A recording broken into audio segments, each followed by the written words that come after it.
বন্ধুরা আজকে একটি নতুন ব্লগ নিয়ে আপনাদের সামনে হাজির হয়েছি। আজকে ভাবছি যে মাঠের দিকে যাব। তো বাবা বলল ভুট্টার জমি নাকি বেশ সুন্দর হয়েছে। তা আমারও ইচ্ছা হলো যে যাই দেখে আসি ভুট্টার জমি কীরকম। আর কাজের চাপে প্রতিদিন ভিডিও করার চাপ থাকে, ছোট বেবি আছে, যাওয়াই হয় না। তা আজকে ভাবছি মাঠে যাব। বাবা যাবে গরুর জন্য ঘাস কাটতে আমাদের জমিতে। তো ভাবছি আজকে বাবার সাথে ভুট্টার জমিতে দেখতে যাব। তো আপনারাও আমার সাথে চলুন, ভুট্টার জমি দেখাবো। যে জমিগুলোতে আমাদের শস্য ছিল, শস্য উঠিয়ে নতুন কেবল ভুট্টা লাগিয়েছে। আর ওই দিকটা দেখুন, ওই দিকটা সব ভুট্টা। তো আসুন আমরা সেই ভুট্টার জমিতে যাই। দেখুন ভুট্টাগুলো, এগুলো এখন ছোটো ছোটোই আছে, ভিতরটা হয়তো হালকা ছোট ছোট কণ হয়েছে। আর ভুট্টাগুলো হয়েছে, ভালোই হয়েছে ভুট্টাগুলো। বাবা বাপরে, যে ভুট্টা, সেই ছোট ছোট গাছ হয়েছিল একবার এসেছিলাম, তো এখন বিশাল বড় বড়। আর এই ভুট্টার জমিতেই যাব। তো বন্ধুরা আপনারাও আসুন, দেখতে কত সুন্দর লাগছে দেখুন।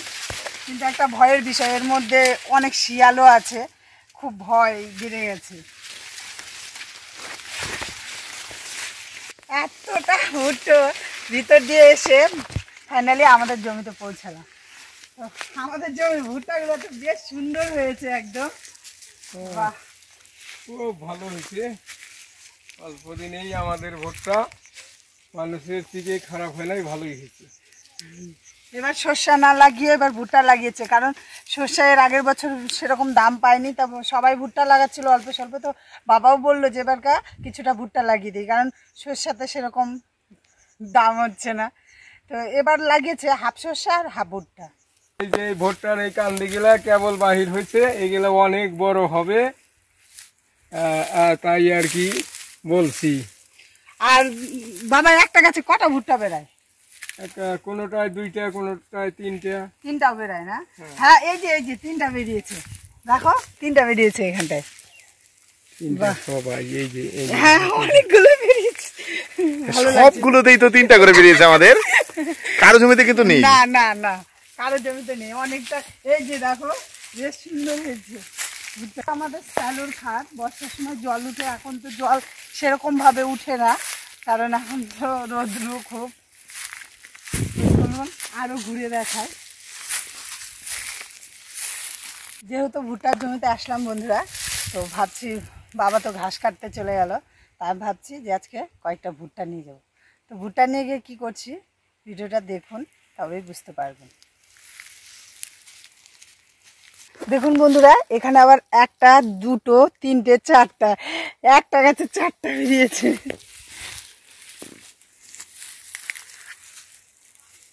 বাহ, আপনারা যদি এই ভুট্টা সম্বন্ধে কোনো কিছু বলার থাকে তাহলে আমাকে অবশ্যই কমেন্ট করে জানাবেন যে চারটা বেরোলে কি হয়। আমরা তো নতুন লাগিয়েছি। আর আপনারা যদি ভুট্টা সম্বন্ধে কিছু জেনে থাকেন অবশ্যই কমেন্ট করবেন।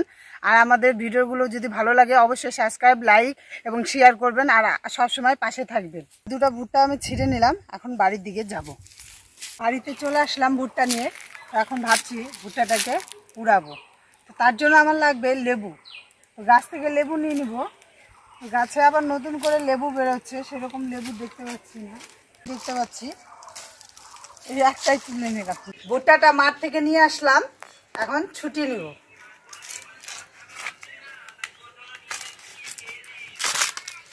আর ভুট্টা পুরা খেতে গেলে বন্ধুরা বেশি কাঁচা হলে ভালো হবে না, তাই আমার এই ভুট্টাটা কিন্তু হালকা পোক্ত আছে।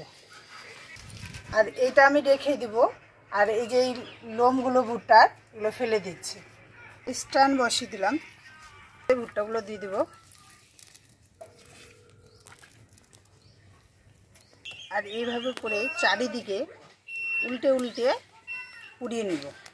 ভুট্টাটা ওদিকে পুরানো হচ্ছে, আর এদিকে আমি একটা ভুট্টাতে মাখানোর জন্য একটা মশলা করে নেব। এখানে দিয়ে দেবো একটু 1 চামচ বিট লবণ, সামান্য একটু লঙ্কার গুঁড়ো, আর সামান্য একটু লেবুর রস দিয়ে দেবো। হালকা, লেবুটা বেশি রস নেই, হালকায়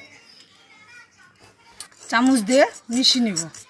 ভুট্টাটা আমার পুরা হয়ে গেছে, এখন তুলে নেব। ভুট্টার খোলসটা দিয়ে ভুট্টাটাকে একটু ভালো করে মুছে নেব। এই লেবুটার সাথে মশলাটা দিয়ে ভুট্টাটাতে ভালো করে মাখিয়ে নিব, কারণ ভুট্টাটা গরম আছে। ফাইনালি এখন খাওয়ার পালা। দারুণ লাগছে, খেতে খুব সুন্দর,